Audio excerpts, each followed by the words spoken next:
नमस्कार. 31 डिसेंबर म्हणजे वर्षाअखेर अगदी जवळ येऊन टेकला आहे आणि वर्षाअखेराला 31 आला की खूप जणांच्या पार्ट्या सुरू होतात आणि पार्ट्यांमध्ये फेमस आयटम असतो तो म्हणजे नॉनव्हेज. आता नॉनव्हेज लवर असतील तर त्यांना मटन बिर्याणी म्हणजे तोंडाला पाणी सुटतं. तर आज आपण जगातली अगदी सोपी मटन बिर्याणी कशी बनवायची ते पाहणार आहोत. यातलं मटन जे आहे ते मस्त मऊसूद असं शिजलेलं आहे आणि तुम्ही यातला भातही बघू शकता, अगदी मोकळा सुळसुळीत झालेला आहे. तर खूप छोट्या छोट्या टिप्स सांगितलेल्या आहे. अगदी सोपी पद्धत आहे. खूप कमी मसाले वापरून आपण ही मटण बिर्याणी बनवलेली आहे. चला तर मग वेळ न घालवता ही चमचमीत जगातली सगळ्यात सोपी मटण बिर्याणी कशी बनवायची ते पाहूयात. तर बिर्याणी बनवण्यासाठी इथे आपण अर्धा किलो मटण घेतलेलं आहे. ह्या मटणाचे पीस करून आणलेले आहे. मी हे मटण साधारण 2 ते 3 पाण्याने स्वच्छ धुवून घेतलेलं आहे. आपल्याला हे मटण आधी स्वच्छ धुवून घ्यायचं आहे आणि नंतर मी चाळणीवरती हे निथळून ठेवलेलं होतं. तर आता हे मटण आपण साईडला ठेवूयात. गॅसवरती मी एक कुकर ठेवलेला आहे. कुकरमध्ये आपल्याला साधारण 3 ते 4 चमचे तेल घालायचं आहे. तर अर्धा किलोसाठी हे प्रमाण अगदी योग्य आहे. तर 3 ते 4 चमचे आपण यामध्ये तेल घालणार आहोत आणि हे तेल थोडंसं गरम करून घेणार आहोत. आपण आधी मटण शिजवून घेणार आहोत. तर यासाठी आता हे तेल गरम केलेलं आहे. त्यामध्ये आपण बारीक चिरलेला मध्यम आकाराचा कांदा घेतलेला होता. तो बारीक चिरून घेतलेला होता. तो आपण यामध्ये घालणार आहोत. कांदा आपल्याला छान गुलाबीसर रंगाचा होईपर्यंत तेलावरती छान परतून घ्यायचा आहे. तर आता एक 2 ते 3 मिनिटामध्येच तुम्ही पाहू शकता कांद्याचा हळूहळू कलर बदलायला लागला आहे आणि हा ट्रान्सपरंट व्हायला लागलेला आहे. तर आपल्याला छान असा हा मऊसूद शिजवून घ्यायचा आहे. तर 1-2 मिनटं अजून आपण हा तेलावरती परतून घेतला की तुम्ही पाहू शकता याचा रंग छान बदललेला आहे. तर कांदा आपला छान भाजला गेलेला आहे. आता यामध्ये आपण मीठ घालणार आहोत. तर आता इथे मी खडे मिठाचा वापर केला आहे. तुम्ही छोटं मीठही वापरू शकता. तर इथे मी 2 चमचे खडं मीठ घातलेलं आहे. तर त्या जागी तुम्ही छोटं बारीक मीठ असतं तेही 2 चमचे घातलं तरीही चालेल. अर्धा चमचा मी हळद घेतलेली आहे आणि आता हे हळद आणि मीठ आपण या कांद्यासोबत व्यवस्थित 1 मिनिटभर मिक्स करून घेणार आहोत. हळद तेलावरती आपण छान परतून घेणार आहोत. आता हळद व्यवस्थित परतली गेली की यामध्ये आपण जे हे स्वच्छ धुवून निथळून ठेवलेलं मटण होतं ते घालून घेणार आहोत. तर लक्षात ठेवा मटण व्यवस्थित स्वच्छ धुवून घ्यायचं म्हणजे त्याचा वास येत नाही. आता हे मटण आपण छान या तेलावरती कांदा, मीठ आणि हळदीसोबत व्यवस्थित 2 ते 3 मिनिटं हलवून घेणार आहोत. मिठामुळे आपल्या या मटणाला छान पाणी सुटणार आहे. तर आता यामध्ये पाणी न घालता कुकरचं झाकण न लावता त्याच्यावरती आपण एक थाळी ठेवणार आहोत आणि त्यामध्ये आपण साधारण ग्लास ते 1.5 ग्लास पाणी ओतणार आहोत. आता तुमचा कुकर किती मोठा किती छोटा आहे त्या साईजनुसार तुम्ही पाणी ओतू शकता. पाणी थोडंसं कोमट झालं की आपण हे थाळी जी आहे ती काढून घेणार आहोत. तुम्ही पाहू शकता आपल्या नुसत्या मिठामुळेच या मटणाला किती सुंदर असं पाणी सुटलेलं आहे. तर हे मटण छान असं हळूहळू वाफलायला लागलेलं आहे. या वाफेमुळे याला छान असं पाणी सुटलेलं आहे. तर एकदा आपण हे मटण हलवून घेणार आहोत आणि नंतर हे जे आपण थाळीमध्ये गरम करून घेतलेलं पाणी होतं ते आपण या मटणमध्ये घालून घेणार आहोत. पुन्हा एकदा थाळी झाकण ठेवणार आहोत. पुन्हा तीच प्रोसेस करायची आहे. पाणी ठेवणार आहोत आणि पाणी गरम होईपर्यंत आपण तसंच झाकण ठेवणार आहोत. एक 5 ते 7 मिनिटामध्ये हे पुन्हा थोडंसं गरम होतं. पुन्हा हे झाकण काढून घेणार आहोत आणि आपण हे पाणी जे आहे ते या कुकरमध्ये ओतून घेणार आहोत. तर आता आपल्या मटणाच्या जे पाणी आहे त्याला छान अशी उकळी सुटलेली आहे. तर आता ह्या पाण्यासोबत हे व्यवस्थित मटण मिक्स करून घ्यायचं आहे. सोबतच मी दुसऱ्या गॅसवरती 1 तांब्या ते 1.5 तांब्या पाणी गरम करून घेतलेलं होतं. तर आता हे जे पाणी आपण गरम करून घेतलेलं आहे ते पाणी आपण या कुकरमध्ये ओतणार आहोत. तर आता माझ्या कुकरमध्ये हे साधारण तांब्याभर पाणी अजून एक्स्ट्रा बसलेलं आहे. तुमचा कुकर किती आहे त्यानुसार तुम्ही पाणी ओतू शकता. व्यवस्थित एकदा हे मटण मिक्स करून घेणार आहोत. आता हे मटण मिक्स केल्यानंतर कधी-कधी काय होतं शिट्टीतून जे आहे ते सगळं आपलं जे सूप आहे ते बाहेर येतं. तर आता शिट्टीवरती असं थोडंसं तेल टाकलं आतल्या बाजूने की जी वाफ आहे ती बाहेर जात नाही आणि जे आपलं मटण आहे ते उतू जात नाही.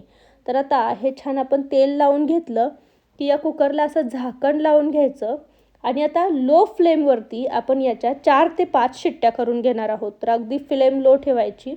आता आपलं मटण शिजतंय तोपर्यंत आपण काय करूयात तांदूळ जो आहे तो शिजवून घेऊयात. तर मी एक पातेलं घेतलं, त्यावरती 1 चमचा तूप घातलेलं. तूप गरम झालं की यामध्ये खडे गरम मसाले, ज्यामध्ये 2-4 लवंगा, मिरी, दालचिनी आणि तमालपत्र आहे, ते घातलेलं. तुपावरती हे जे गरम मसाले आहेत ते आपण 1-2 मिनिट छान परतून घेतले आणि आता यामध्ये आपण पाणी घालणार आहोत. तर अर्धा किलो मटणसाठी आपण अर्धा किलो तांदळाचा वापर करणार आहोत. तर त्यासाठी मी मोठं पातेलं घेतलेलं, ते बऱ्यापैकी निम्म्यापेक्षा जास्त पातेलं मी भरून घेतलेलं आहे. आता आपल्याला हे पाणी छान उकळी काढून घ्यायचं आहे. पाण्याला छान खळखळीत उकळी आली की आपण यामध्ये काय करणार आहोत, थोडंसं मीठ घालणार आहोत. तर इथे मी बारीक मीठ 2 चमचे घातलेलं आहे. उकळी आल्यानंतरच शक्यतो मीठ घालायचं. इथे आपण ऑलरेडी तूप टाकलेलं होतं. तुम्हाला हवं असेल तर तुम्ही तेलही टाकू शकता. आता इथे मी अर्धा किलो लॉंग ग्रेन बासमती तांदूळ घेतलेला आहे. बिर्याणीचा तांदूळ आहे हा. तुम्ही कोणताही बिर्याणीचा तांदूळ वापरला तरीही चालेल. आता हा मी धुवून भिजत ठेवलेला नव्हता, मी हा डायरेक्टली वापरते आहे. तुम्हाला हवा असेल तर तुम्ही अर्धा तास आधी भिजत ठेवला तरीही चालेल. एकदा हलवून घ्यायचा आणि याला छान उकळी येऊन द्यायची. आपल्या भाताला छान उकळी आलेली आहे. तुम्ही पाहू शकता आपला तांदूळ जो आहे तो छान फुलून वर आलेला आहे. तर आता आपण तोडून बघूयात. तर हा छान शिजलेला आहे आणि दाबला की याचे छान 2 तुकडे होत आहेत. तर आपला भात छान 70 ते 80% शिजला गेलेला आहे. तर आता काय करायचं, गॅसची फ्लेम बंद करायची. हे जे पाणी आहे ते एका चाळणीमध्ये हा सगळा तांदूळ आपण निथळून घेणार आहोत. व्यवस्थित एका चाळणीमध्ये हा निथळून घ्यायचा आणि नंतर परातीमध्ये पसरून ठेवायचा, त्यामुळे तो चिकट होत नाही. तर आता आपण हे साईडला ठेवूयात. तोपर्यंत गॅसवरती मी इथे एक कढई गरम करायला ठेवलेली. यामध्ये आपण थोडंसं तेल घेणार आहोत. आपल्याला कांदा थोडासा तळून घ्यायचा आहे, त्यासाठी तेल घ्यायचं आहे. तर एक 4 ते 5 चमचे आपण इथे तेल घेणार आहोत. हेच तेल नंतर आपण बिर्याणीची ग्रेव्ही बनवण्यासाठीही वापरणार आहोत.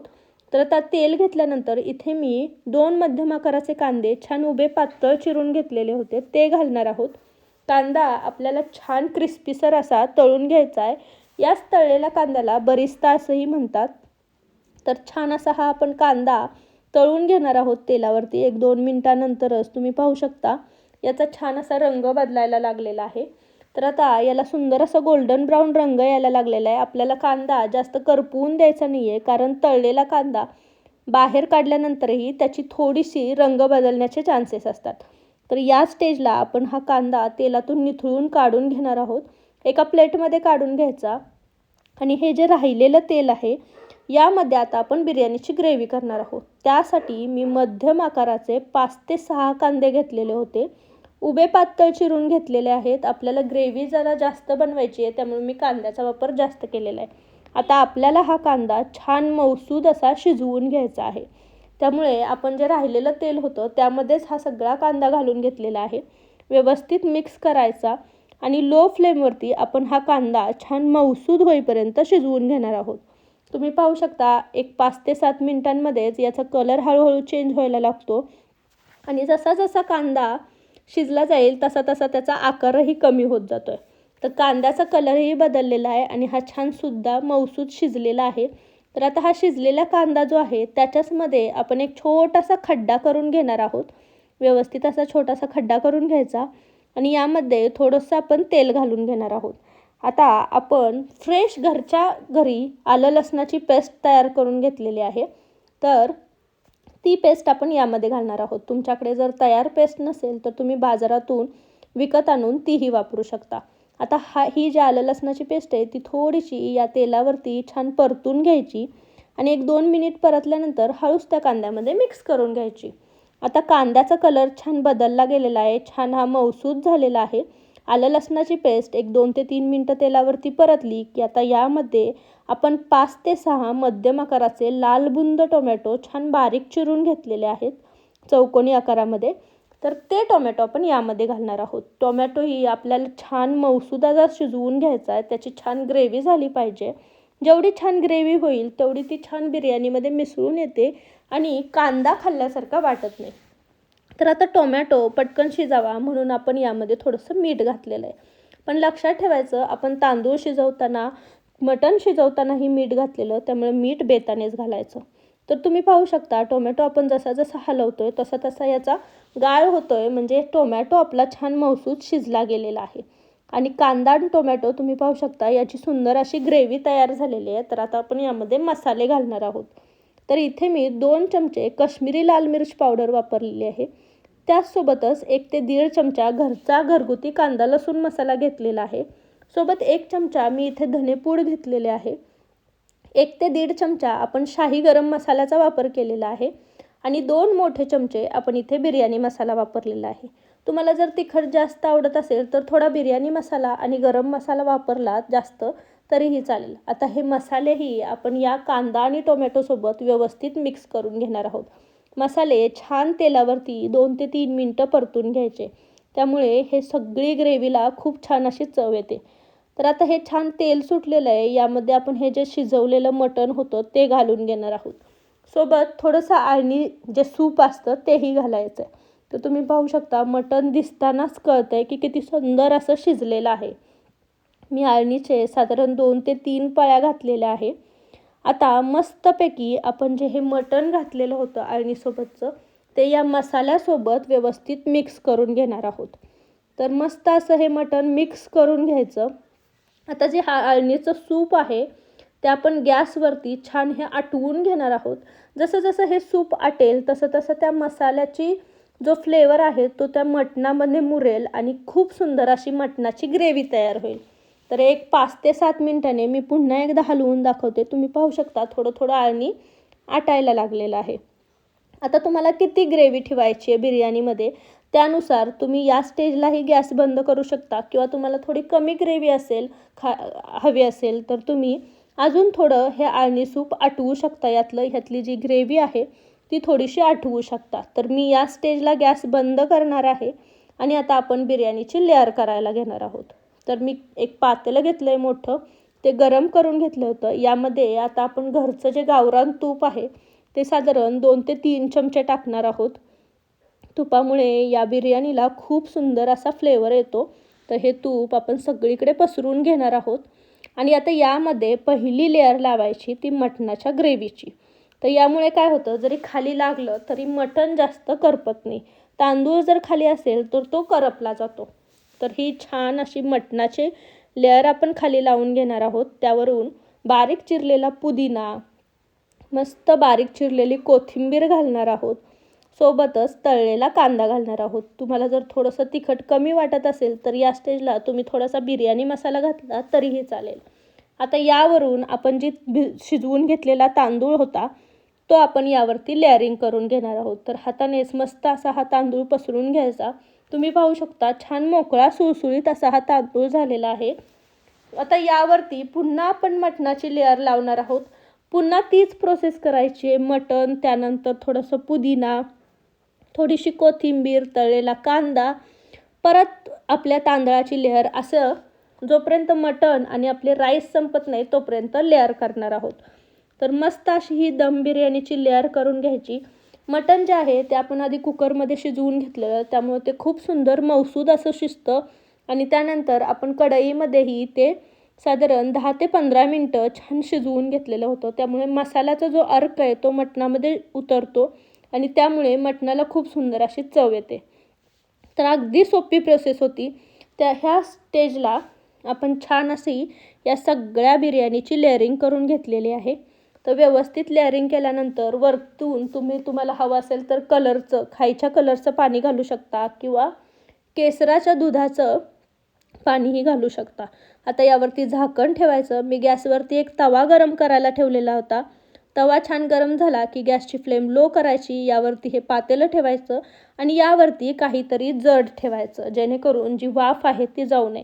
साधारण 10 ते 15 मिनटं याला छान दम द्यायचा. तर 10 ते 15 मिनटानंतर मी गॅसचं बटन बंद केलेलं आणि झाकण उघडून मस्त अशी ही बिर्याणी गरमागरम अशी आपण सर्व करून घेणार आहोत. तुम्ही पाहू शकता तांदूळ आपला किती मोकळा सुळसुळीत असा शिजलेला आहे. त्याचसोबत आपण जी ग्रेव्ही बनवून घेतलेली होती तीही खूप छान बनलेली आहे. काही लोकांना मटणाच्या बिर्याणीमध्ये ग्रेव्ही कमी लागते तर काही लोकांना ग्रेव्ही जास्त लागते. तर त्यानुसार ग्रेव्ही तुम्ही बनवून घेतली तर अशी ही चमचमीत बिर्याणी तुम्हीही घरच्या घरी बनवू शकता. वरून छान मस्त तळलेल्या कांद्याची लेअर द्यायची आणि अशी ही चमचमीत मटर बिर्याणी तुम्ही पाहू शकता अगदी सोप्या पद्धतीने तयार झालेली. तर या 31ला तुम्हीही अशी मटण बिर्याणी नक्कीच बनवून पहा. कशी झालेली मला कमेंटमध्ये सांगायला विसरू नका. रेसिपी जर आवडली असेल तर रेसिपीला एक लाईक नक्की करा आणि तुमच्या फॅमिली आणि फ्रेंड्ससोबत याची लिंक जास्तीत जास्त शेअर करा. तुम्ही जर माझ्या चॅनलवर नवीन असाल तर चॅनलला नक्की सबस्क्राईब करा आणि जवळचे बेल आयकॉनही दाबा.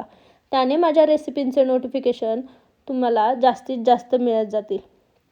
पुन्हा भेटू अशीच एक चमचमीत अशी रेसिपी घेऊन. तोपर्यंत थँक्यू.